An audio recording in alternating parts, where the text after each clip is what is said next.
수요예배에 나오신 우리 성도님들 주님 이름으로 환영합니다. 원래 교회의 정상적인 대로라면 지금 우리가 대신방을 해야 되는 상황인데 신방을 못하고 참 여러 가지로 코로나 때문에 혼돈과 흑암 속에 있는 것 같습니다. 신방 가면은 살찐다고 신방을 많이 가지 말라는데 저는 사실은 지금 신방을 못 가고 있으니까 오히려 살이 찌는 것 같아요. 그래서 신방도 가고 또 운동도 하고 또 목욕탕에도 못 가고 하는데 참 여러 가지로 힘든 것이 많습니다. 이 위기를 잘 견디시는 저와 여러분이 되시기를 주님의 이름으로 축복합니다. 아멘. 아시아 미래연구소장인 최윤식 박사가 향후 5년 골든타임을 놓치면은 우리 한국 교회는 7년 흉년을 닥친다 하는 그런 책을 하나 썼습니다.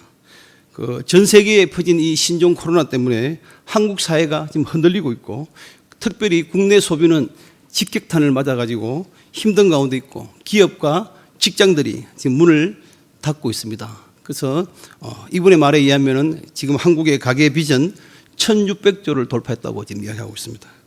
향후 5년 동안에 막대한 이 가계 부채와 부동산의 거품과 또 기업 경쟁력이 약화되면서 굉장한 힘든 시기를 맞이하는데 이 빈부격차와 이 젊은 층과 또 이 늙은 층의 세대 간의 갈등 이 모든 것이 앞으로 교회가 겪어야 할 청년 실업 문제, 저출산 고령화로 교회가 점점 어려움을 맞이한다고 책을 보면서 느끼는 게 많았습니다.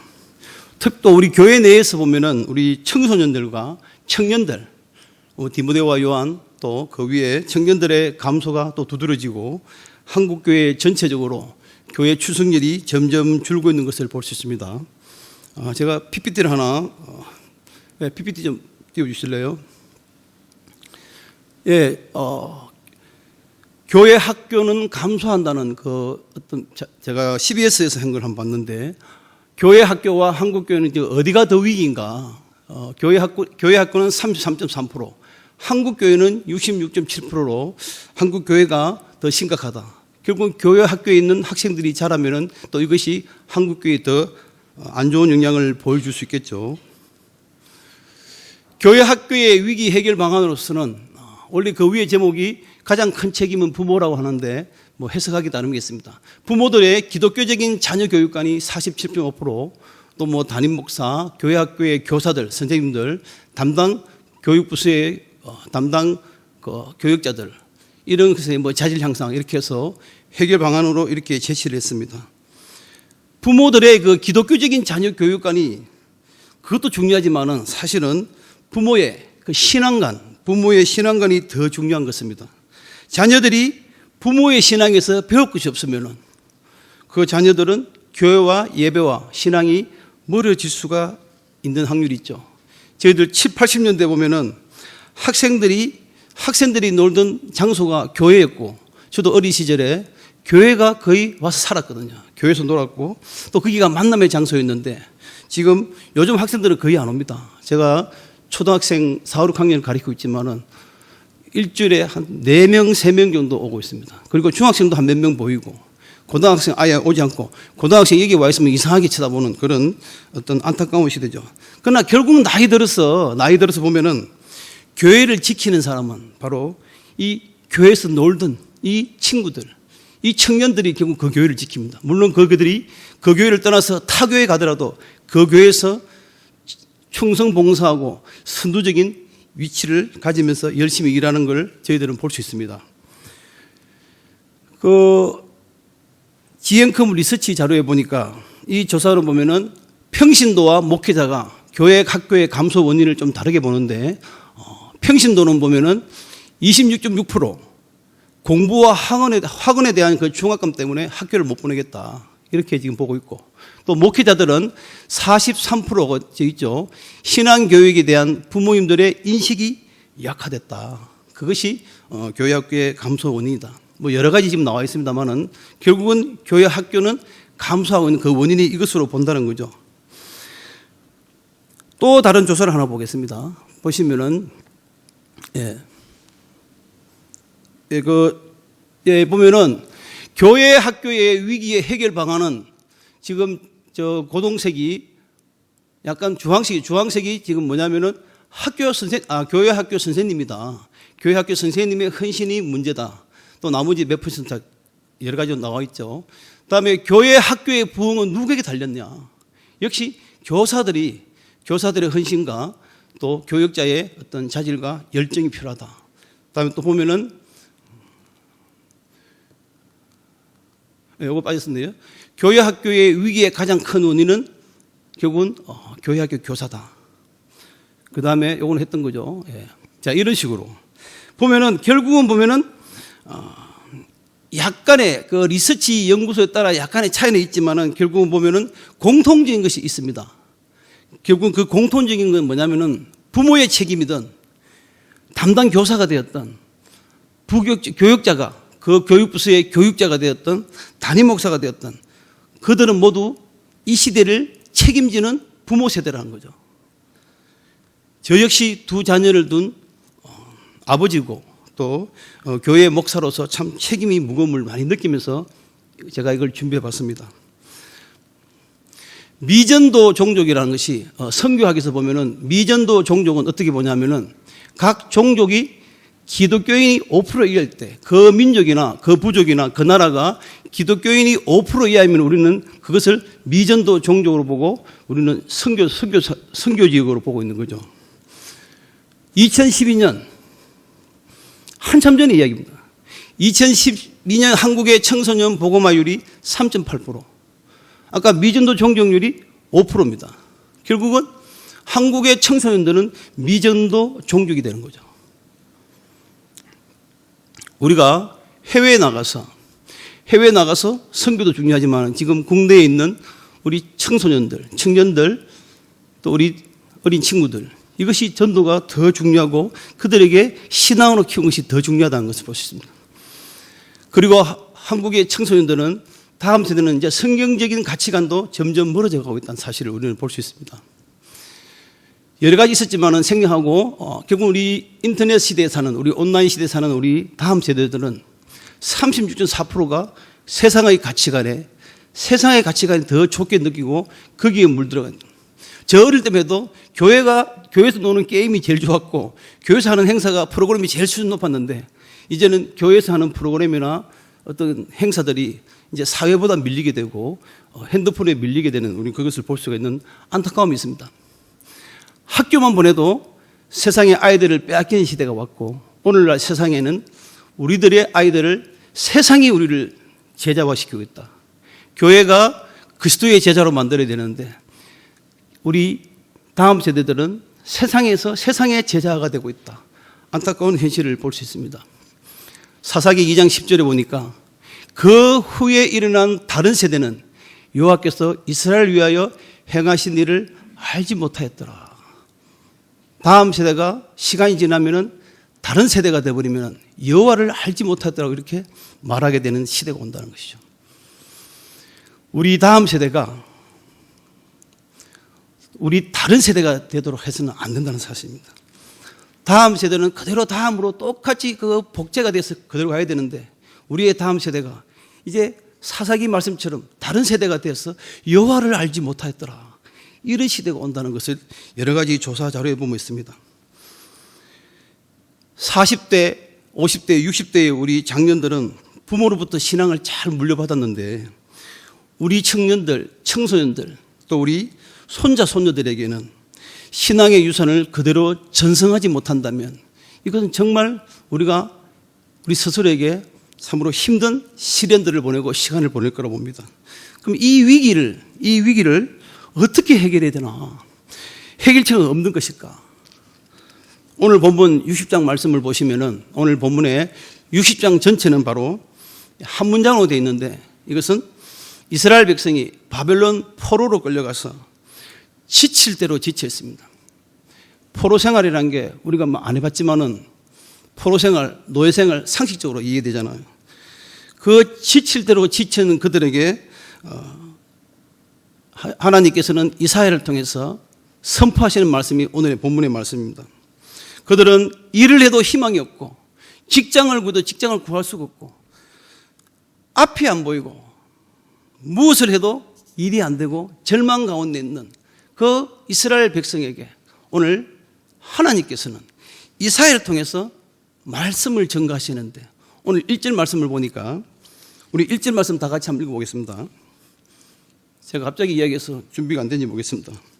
1절 말씀, 다 같이 한번 읽어보겠습니다. 시작. 일어나라, 빛을 발하라. 이는 내 빛이 이르렀고 여호와의 영광이 내 위에 임하였습니다. 일어나라, 빛을 발하라. 이스라엘 사람들은 지금 희망이 없고 꿈이 없는 이 가운데 있는데, 영적으로 지쳐있고 아무것도 하기 싫은 그들에게 오늘 하나님께서는 일어나라고 합니다. 그리고 빛을 발하할 때, 이건 상식적으로 봤을 때 참 이해가 안 되는 겁니다. 도저히 노예 생활에 있는 내가 여기서 어떤 빛을 낼 수 있느냐, 상식적으로 이해가 안 되는 그 말일 수도 있습니다. 이스라엘 백성들은 현실을 바라보고 바로 실망하고 포기했던 것이죠. 그러나 하나님께서는 그들을 포기하지 않았다는 겁니다. 이스라엘 사람들은 자기에게 주어진 환경과 이 시대가 원망스럽고 포기하고 싶었지만은 하나님은 그들을 포기하지 않았다는 거죠. 그러면서 하나님께서는 실망하지 않으시고 그들에게 찾아가셔서 말씀하시기를 일어나라, 빛을 발해라, 이렇게 지금 이야기하고 있습니다. 일어나서 빛을 발하라. 비록 힘들고 암울하더라도 누워있지 말고 일어나라고 했습니다. 성경에서는 일어나라는 이야기가 참 많이 나옵니다. 다 할 수는 없지만은 사사기 4장에 보면은 드보라가 바락에게 이릅니다. 일어나라, 이는 여호와께서 시스라를 내 손에 넘겼으니 가서 그들을 싸워 이기라. 그러면서 만 명을 가지고 가는 이야기가 나옵니다. 또 사사기 7장에 보면은 기드온이 용사 300명이 미디안 3만 2천 명 450대 1로 싸울 때 기드온이 이야기합니다. 일어나라, 여호와께서 미디안을 너희들에게 붙였다. 우리는 이길 수 있다. 그 승리를 이야기할 때도 일어나라 했습니다. 또 여호수아가 아간의 범죄로 아이성에서 여리고성이 이겼는데 아이성에서 참패를 당합니다. 그래서 그는 너무 비참하고 너무 힘들고 괴로워서 눈물을 흘릴 때 여호와께서 여호수아에게 가서 이야기하십니다. 일어나라, 어찌하여 이렇게 엎드렸느냐, 일어나라. 그러면서 힘을 실어주신 이야기가 나옵니다. 또 신약에 보면은 해당장 야이로의 딸, 그 가족과 그 주변의 사람들은 야이로의 딸이 죽었다고 설파할 때에 예수님께서는 달리다굼, 달리다는 말은 소녀야, 굼이란 말은 히브리어로 아람어인데 일어나라, 소녀야 일어나라. 모두 죽었다고 생각하고 모두 영적으로 힘들다고 할 때 주님께서 찾아오시고 하나님께서 찾아오셔서 일어나라, 네가 빛을 발할 수 있다, 이렇게 이야기하고 있는 것을 볼 수 있습니다. 비록 혼란과 흑암 속에 있더라도 우리가 말씀에 의지해서 일어나서 걸으면 우리는 그 길에 빛을 낼 수 있다는 겁니다. 오늘 또 우리 찬송할 때도 빛에 찾아라는 말을 찬송을 하시던데 저하고 미리 준비하신 건지 저하고 마음이 맞는지 모르겠습니다만은 신 목사님 참 그 찬송을 하셨는데, 요한복음에도 그 안에 생명이 있었으니 이 생명은 사람들의 빛이라. 바로 예수님께서 세상에 빛으로 오셨고 또 그 빛이 우리에게 임할 때에 우리는 그 빛을 발할 수 있는 것입니다. 구약의 이사야를 통해서 빛은 결국 신약의 예수님을 암시하는 것입니다. 예수님은 너희는 세상의 빛이라. 그리고 일어나서 빛을 발하라고 예수님 말씀하셨습니다. 세상은 코로나 이 환란 때문에 우리가 방향을 잡지 못하고 정말 혼돈 상태에서 앞으로 한 달, 두 달 어떻게 될지, 이것이 얼마간 길일지 아무도 예측하지 못하는 이런 힘든 가운데 있습니다. 그러나 오늘 2절 말씀도 보면은 어둠이란 말이 나오는데 이 어둠은 밤이 아닙니다. 바로 우리가 영적으로 어두운 가운데 있고 절망과 환란 가운데 있을 때, 이 마지막 시대에 영적으로 우리가 어두운 가운데 있을 때 이때 너희들은 어둠을 밝힐 수 있는 빛으로 나와야 한다는 이야기를 하고 있습니다. 미래가 불확실하고 다음 세대가 염려가 될수록 우리 부모 세대들은 먼저 일어나서 빛을 발할 때에 그 자녀들이 빛을 보고 따라오는 것입니다. 오늘 4절에 보니까 그 부모 세대가 일어나서 빛을 발하면 어떻게 되는가부터 4절 이하부터 계속 나옵니다. 사방에서 무리가 모여들고 또 너의 아들은 먼 곳에서 올 것이고 너 딸들은 안기어 올 것이다. 바로 부모들이 빛으로 일어나면은 자녀들이 그 빛을 따라온다는 거죠. 또 5절 이하를 보니까 부와 재물과 6절에 낙타와 금과 은과 유황과 7절에 또 숫소와 양의 무리와 또 8절에 비둘기와 보금자리로 찾아온다. 결국은 하나로 압축하면 너희들이 빛으로 일어나서 빛으로 나아가면은 결국 그 빛을 보고 어둠에 있던 너의 자녀든 또 어둠에 있던 우리 모든 나를 아는 사람들이 빛으로 나온다는 사실을 오늘 말씀으로 하십니다. 그러면서 9절 말씀해 보니까 내 하나님 여호와의 이름에 드려지면서 결국은 내가 너를 영화롭게 하리라. 빛으로 나오면은 모든 빛의 자녀들이 모이고 또 그 자녀들이 모여서 이것이 바로 하나님을 영화롭게 하게 되고 네 자신이 영화로워진다는 이야기를 오늘 하고 있습니다. 환난을 이겨낼 때에 자녀도 부모도 교회의 모든 식구들이 바로 영화로운 삶을 살 수가 있습니다.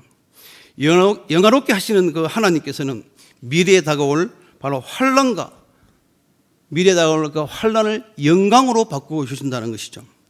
환난 속에서 자녀들을 영화롭게 하려면 두 가지 방법을 준비해야 될 것입니다.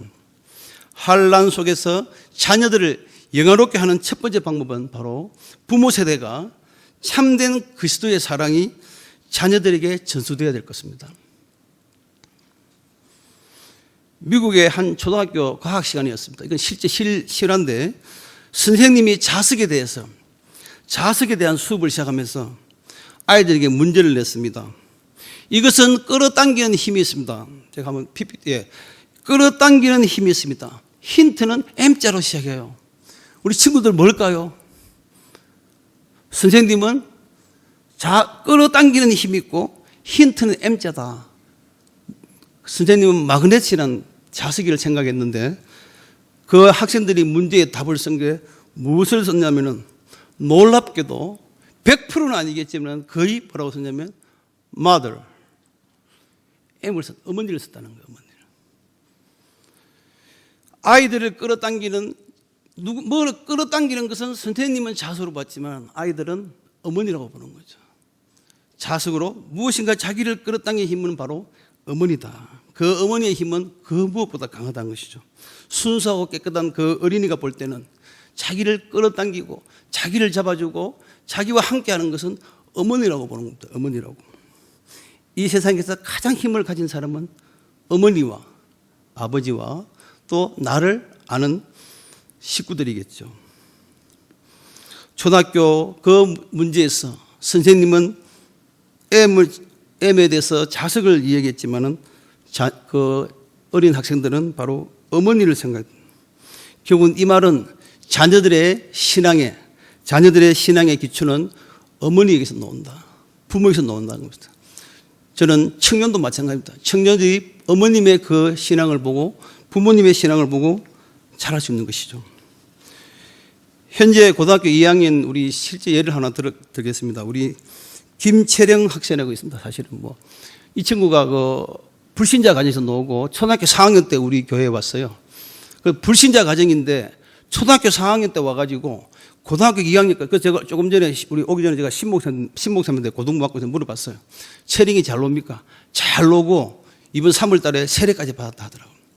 그래서 초등학교 4학년 때 우리 교회 불신자 가정에서 나와서 지금까지도 불신자 가정인데도 신앙을 8년간 12년도 나와서 20년 8년 동안 신앙을 지켜나갈 수 있던 것은 그것이 무엇일까 생각했는데 그 친구에게는 좋은 어떤 그 동기가 있었죠. 이름을 거론하기 좀 그렇지만은 우리 초등부의 암송을 대표하시는 우리 장로님 계십니다. 항상 암송대에 나가면은 최소한 그 2등 이상은 따가오는데 그 친구를 암송으로 키웠어요. 보니까 암송으로 키워가지고 최우수는 못했지만은 걔가 교회에 와서 암송을 성경 암송을 계속 암송하면서 제 생각입니다만은 신앙으로 암송하면서 그 불신자 가정에서 8년 동안 신앙을 지키며 또 앞으로 어떻게 될지 모르겠지만은 우리가 더 양육시켜야겠지만은 이 친구가 나가서 정말 하나님 나라를 위해서 귀하게 쓰이지 않을까 그렇게 생각합니다. 그 훈련시켜가는 그 과정이 참 중요하다 보는 거죠. 그래서 그 친구가 이번에 세례받았다는 말을 듣고 정말 훌륭하게 자란 친구구나. 그것을 볼 수 있습니다. 그것은 바로 선생님의 그 사랑, 헌신적인 사랑이 끌어당기는 자석 같은 힘이 있었기 때문에 그 친구는 고등학교까지 잘 나올 수 있지 않았나 생각합니다. 한류 열풍 하나 이야기하겠습니다. 한류 열풍으로 일본을 강타했던 그 연사마 신조를 만들었던 겨울 연가, 거기에 보면은 준상의 역을 맡았던 바로 배용준이가 최주혁이, 우리 우리 청년들은 잘 알지 모르겠습니다만 그 재방송 보니까 알 수 있죠. 모르시나요? 네, 그 배용준이 최주혁에게 질문하더라고요. 당신은 상혁이를 왜 사랑합니까? 라고 묻습니다. 그러자 그녀가 사랑하는 이유를 쭉 나열합니다. 마음이 따뜻하고 배려심이 많고 이해심도 강하고 책임감도 강하고 이것저것 나열합니다. 그러자 배용준이는 씩 웃으면서 말합니다. 사랑하는데 뭐 그렇게 이유가 많느냐? 사랑하는데 뭐가 그렇게 복잡하냐? 그리고 진짜 정말 사랑한다면은 이유를 댈 수 없는 것이 사랑이다. 그러자 그 최지우가 그 답변을 못하는 그 명장면을 제가 봤는데, 저는 최지우와 그 배용준 이야기가 아니라 감독이 그렇게 말을 만들어간 것이 참 멋있다 봅니다. 정말 사랑하는 사람에게는 사랑하는 이유를 댈 수가 없습니다. 존재만으로 그 사람은 사랑의 이유가 되기 때문입니다. 엄마가 자식을 사랑하는데 이유가 있습니까? 자식이 엄마를 사랑하는데 조건이 있나요? 부모와 자식 간에도 이유가 없고 조건이 없이 사랑하는 거죠. 우리가 이유를 많이 나열할수록, 조건을 많이 나열할수록 그것을 못 지키면 사랑이 멀어지는 거예요. 조건이 많은 것은 사랑이 아니라고 보는 거죠. 엄마와 자식은 그 존재 자체만으로 바로 사랑의 이유가 됩니다. 마찬가지입니다. 하나님이 우리를 사랑하신 데는 아무 조건이 없습니다. 묻지도 않으시고 따지시도 않으시고 우리를 사랑하셨다는 것이죠. 만약에 하나님께서 조건 따지고 우리를 선택하시고 우리를 건져주셨다면 우리는 모두 아웃됐습니다. 벌써 여기 몇 명이 남아있겠어요? 조건을 따지지 않으시고 묻지도 않으시고 우리를 사랑하셨기 때문에 우리가 여기 이 자리에서 하나님 앞에 예배를 드린 거 있지 않겠습니까? 하나님은 살아계시는 그 자체가 바로 사랑의 대상입니다. 하나님과 같이 있다는 그것만으로도 우리는 감사하며 그 자체가 우리는 은혜가 되고 눈물이 되는 것입니다. 예수님이 12제자를 부르실 때에 그들에게 조건을 묻고 이유를 묻고 그들을 선택했습니까? 예수님께서는 아무것도 묻지 않으시고 12제자를 불러셔서 부족하고 연약하고 약한 그들을 3년 6개월 동안 참된 사랑으로 헌신하며 가르쳤기에 그들은 어설프지만은 부족하지만은 3년 6개월 받아서 얼마나 많이 배우겠습니까만은 그 배운 것으로 나가서 복음을 전파하여 그 복음이 오늘 한국의 이 서울 시민까지 온 거 아니겠습니까? 결국은 사랑으로 무조건적인 사랑으로 양육한 것이 귀한 사랑이라는 거죠. 두 번째는 환난 속에서 우리가 자녀들을 영화롭게 하는 방법은 바로 부모 세대의 모범적인 기도가 아닌가 생각합니다. 그 기도가 전수되어야 한다고 생각합니다. 사무엘상에 보면은 엘리 제사장의 두 아들인 홈니와 비나스가 나옵니다. 또 그리고 엘가나의 아들인 사무엘이 이야기가 나옵니다. 그들은 같은 시대에 살았고 또 같은 제사장이었습니다. 그들은 믿음 생활을 같이 시작했지만 그 결과 인생의 종말은 너무나 다르게 나타납니다. 사무엘은 기도의 여종인 바로 평생 기도하는 엄마 한나가 그에게 기도를 가르쳤기 때문에 그는 기도를 배우고 성장했습니다. 나라가 위태로워졌을 때 사무엘은 지도자가 되었어. 바로 그는 미스바에서 온 이스라엘 백성을 모아서 눈물로 회개 기도하며 금식하며 그는 기도로 시작해서 우상을 다 폐하고 블레셋과 싸워서 그 전쟁에 승리해 그는 빛의 사자로서 빛을 바라며 일어선 자가 바로 사무엘입니다. 그러나 그와 같은 시대에 살았던 바로 아버지가 제사장이었던 홈니와 비나스 그들은 기도 훈련이 되지 못했기 때문에 그들은 블레셋에게 언약궤까지 빼앗기는, 그러면서 또 마지막은 비참하게 죽습니다. 기도를 가르치지 않은 그 엄마는 성경에서 소개하지 않고 있습니다. 기도를 가리킨 한나는 소개됐지만은 홈리와 뷰나스의 엄마는 소개되지 않았습니다. 기도를 가르치지 않았기 때문에 그 아들조차 힘든 삶을 사는 거죠. 기도를 먹고 성장한 자녀와 기도 없이 성장한 자녀는 분명히 달라질 수밖에 없는 것입니다. 빛을 발한 다윗에게는 아버지 이새가 있었습니다. 이새의 집안에서 이새의 집안의 왕을 찾기 위해서 사무엘은 베들레헴으로 왔습니다. 그래서 거기는 첫째 아들, 둘째 아들, 아들들을 많이 만납니다. 누가 봐도 용모가 준수하고 장군감이고 왕의 자격을 갖춘 것은 첫째 아들 아니면 둘째 아들로 생각했던 이새였습니다. 그러나 하나님께서는 막내 아들 다윗을 선택했습니다. 이새가 봤을 때는 나약하고 불품하고 아주 어려서 아무것도 모르는데 왜 저 막내를 선택했을까? 그런 마음이 들었겠지만은 그는 자기 인간의 생각을 버리고 하나님께 순종했습니다. 하나님의 뜻이다. 하나님께서 분명한 뜻이기 때문에 하나님께서 다윗을 선택하실 것이라고 그는 말하면서 순종하고 그 어려운 결정을 하게 됩니다. 그리고 다윗의 아버지 이새는 그리스도의 족보에 남는, 그리스도 족보에 남았다는 그 자체만 가지고도 벌써 우리는 기도하는 사람이었고 아버지 이새는 믿음의 사람이었던 걸 알 수 있습니다. 다윗이 있기까지는 바로 이새의 아버지의 기도가 있을 것이라고 저는 봅니다. 죽으면 죽으리라고 일사각오로 목숨을 걸고 나라를 구한 에스더, 그 에스더의 모르드게는 사촌 오빠라는 말도 있고 뭐 삼촌이라고는 성경에 나오지 않지만은 저는 삼촌으로 보겠습니다. 그 삼촌은 거기는 에스더에게는 삼촌 모르드게가 있었기 때문에 바로 그 에스더가 존재할 수 있던 것이죠. 에스더가 왕 앞에 나가서 정말 두려워서 불안해할 때 그때 모르드게가 가서 이야기합니다. 너를 왕비로 만들어준 사람은 누구이냐? 너를 왕비로 만들어준 건 하나님이시다. 네가 이때를 위해서, 네가 나를 구하기 위해서, 이스라엘 민족을 구하기 위해서 이때 너를 필요로 하기 위해서 하나님이 너를 왕비로 세우는 게, 너는 왕 앞에 나가서 담대하게 이야기해라.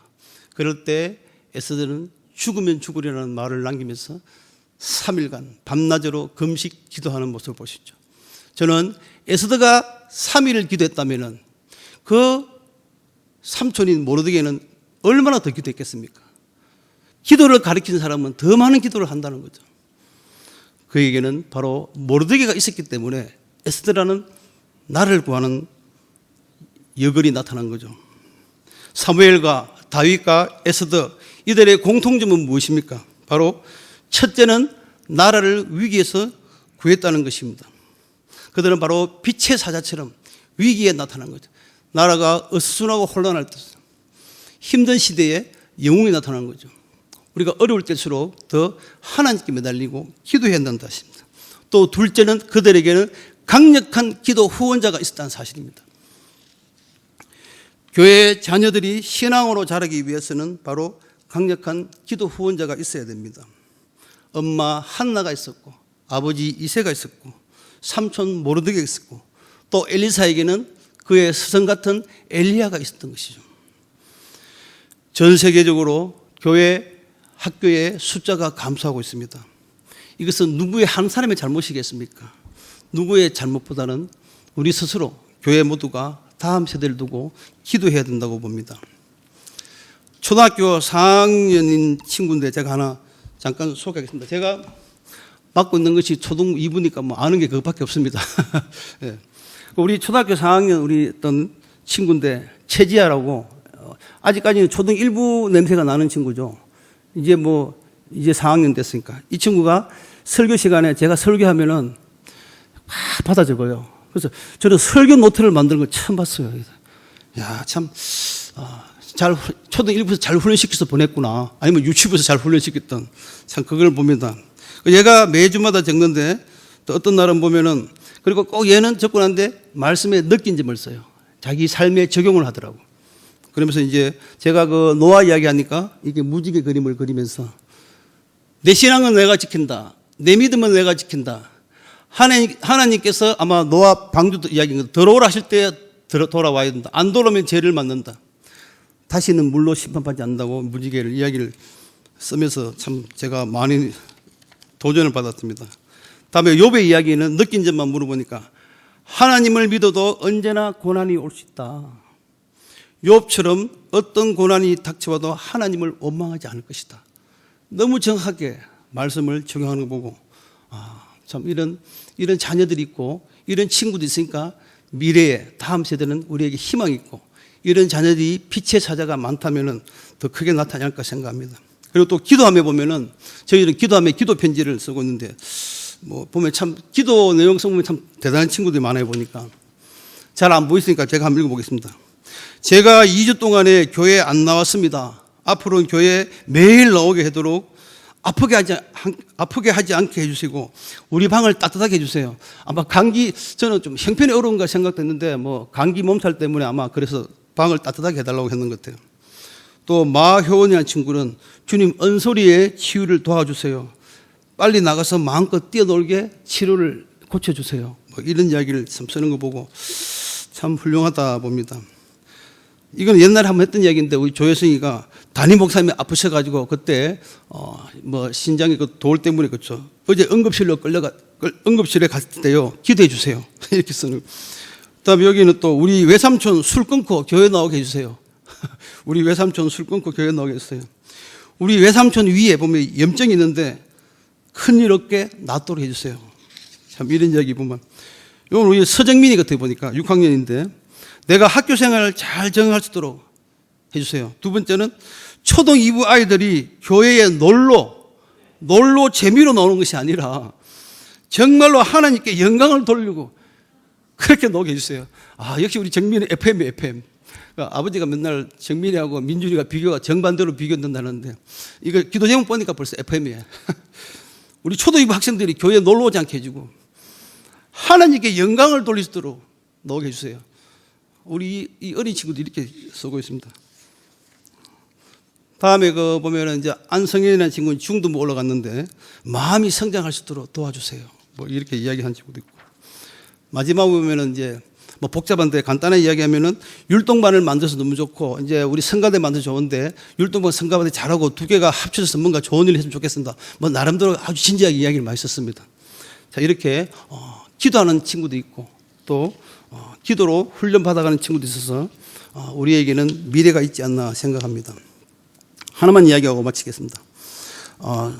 저는 우리 학생들에게 다음 세대에 너희들이 다음 세대의 주인이고 다음 세대에 너희들이 책임을 져야 되니까 말씀과 기도 생활을 열심히 해야 된다. 그래서 기도를 밥 먹을 때 식사 기도하는 친구, 이거 참 굉장히 중요하거든요.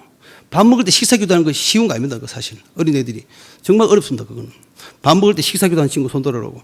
안 들면 다음에 너는 꼭 기도하고 와서 손들어라. 제가 그렇게 이야기하고. 다음에 또 일주일에 몇 번 기도하느냐. 기도해야 된다. 기도하지 않으면 안 돼. 기도는 지금부터 배우는 거야. 이렇게 가르칩니다. 그 다음에 이제 제가 이제 성경을 꼭 들고 오너라. 성경을 꼭 들고 오너라. 저는 7년 전에 철원 군민이었습니다. 제가 철원 군민이 되었다가 서울시 특별시 시민이 되면서 제가 놀란 게 몇 가지인데 그중에 하나만 이야기하겠습니다. 그중에 하나만 소개하면은 서울 사람들은 우리 서울 시민교회밖에 제가 모르니까 새벽기도 놓을 때 하고 주일 예배 놓을 때 성경책 안 들고 오더라고요. 저는 처음에 와가지고 상당히 놀랐어요. 이 철원에서 있을 수가 없는 이야기. 어떻게 성경책을 안 들고 교회 가지?